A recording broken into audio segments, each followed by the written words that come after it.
28 अप्रैल और 29 अप्रैल का दिन कर्क राशि के लोगों के लिए कैसा रहने वाला है। नमस्कार दोस्तों, आप सभी ज्योतिष के प्रेमी दर्शकों का हमारे इस YouTube चैनल पर हार्दिक स्वागत है। दोस्तों, आज मैं बात करूंगा इन 2 दिनों के कर्क राशिफल के बारे में।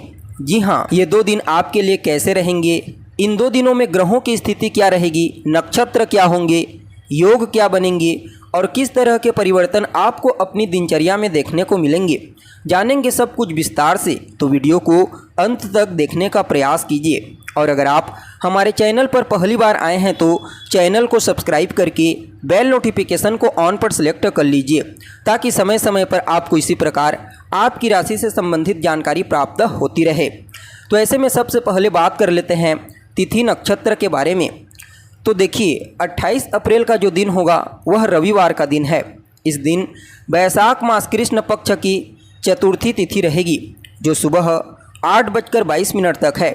उसके बाद पंचमी तिथि रहेगी, जबकि नक्षत्र पूर्वाषाढ़ा नक्षत्र रहेगा। तो वहीं इस दिन सिद्ध नाम का योग बनेगा, जिसे शास्त्र में अच्छा माना जाता है। यह योग सफलता, ऊंचाई और सुख समृद्धि के दृष्टिकोण से अत्यंत ही शुभ योग माना जाता है।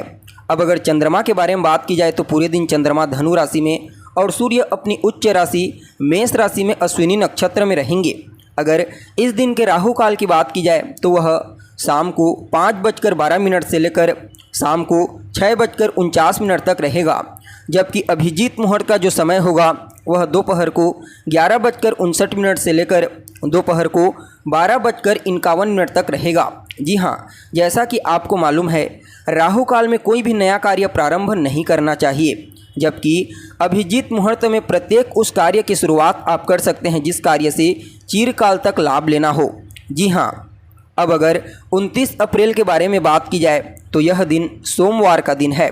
बैसाख मास कृष्ण पक्ष की पंचमी तिथि रहेगी, जो सुबह 7:57 तक है।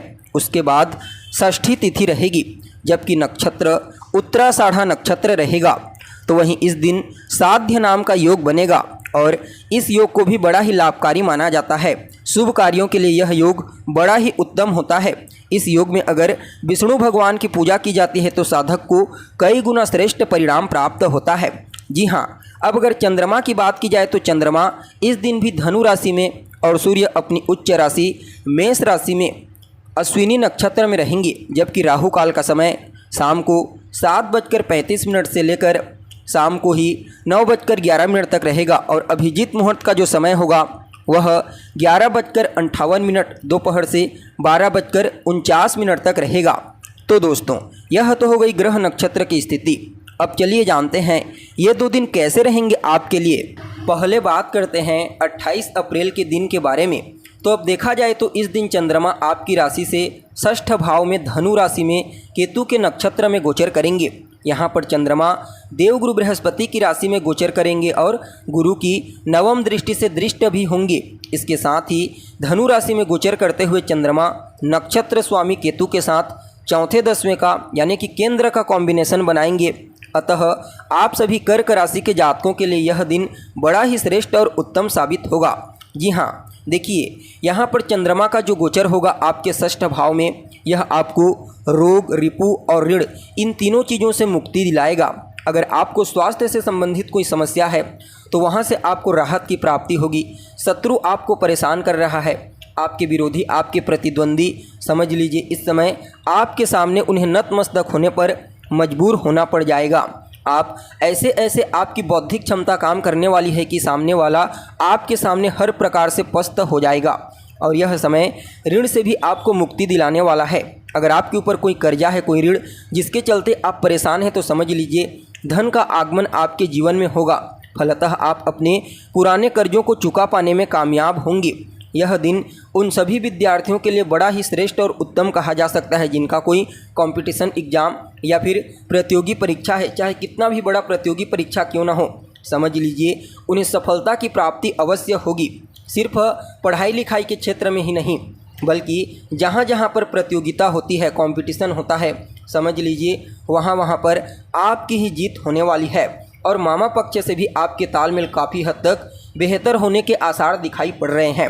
यह समय कोर्ट कचहरी के मामलों से आपको बरी करवाएगा। लंबे समय से विदेश जाने के लिए प्रयत्नशील हैं तो विदेश जाने का मौका आपको प्राप्त होने वाला है। विदेशी कंपनियों के साथ जुड़कर काम करने से विशेष लाभ की प्राप्ति आपको होगी। जी हाँ, यानी कि कुल मिलाकर के देखा जाए तो आप सभी कर्क राशि के जातकों के लिए यह 28 अप्रैल का दिन बहुत ही श्रेष्ठ रहने वाला है। हालांकि यहाँ पर चंद्रमा केतु के नक्षत्र में होंगे तो थोड़ी बहुत मानसिक परेशानी तो होगी, लेकिन गुरु की दृष्टि से दृष्ट होंगे, इसलिए काफ़ी हद तक आपको मजबूती भी प्रदान करेंगे।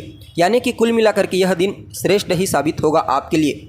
अब अगर बात की जाए 29 अप्रैल के बारे में, तो इस दिन चंद्रमा आपकी राशि से षष्ठ भाव में ही रहेंगे, धनु राशि में। हालांकि इस दिन केतु के नहीं बल्कि शुक्र के नक्षत्र में रहेंगे।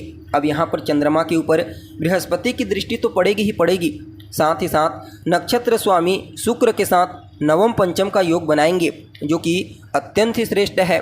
तो भी यह दिन आपके लिए रोग, रिपु और ऋण, इन तीनों चीज़ों से आपको मुक्ति दिलाएगा। यानी कि आप कह सकते हैं 28 अप्रैल के दिन जो शुभ घटना आपके जीवन में घटित होने वाली है, जो कुछ भी पॉजिटिव थिंग आपके जीवन में होंगी, वह सब के सब 29 अप्रैल के दिन थोड़ी बड़ी मात्रा में होने लगेगी।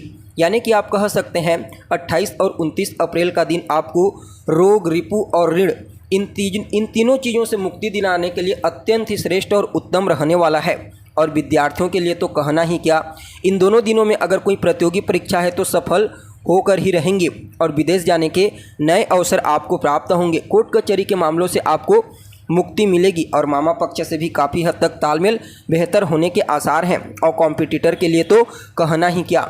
यानी कि कुल मिलाकर के देखा जाए तो आप सभी कर्क राशि के जातकों के लिए 28 और 29 अप्रैल का दिन बड़ा ही श्रेष्ठ होने वाला है।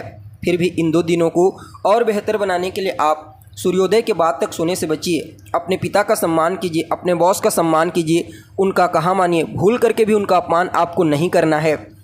और दशरथ कृत शनि स्तोत्र का पाठ करें। आपके लिए ये 2 दिन बड़े ही श्रेष्ठ साबित होंगे। जी हाँ, तो दोस्तों कैसी लगी आपको जानकारी?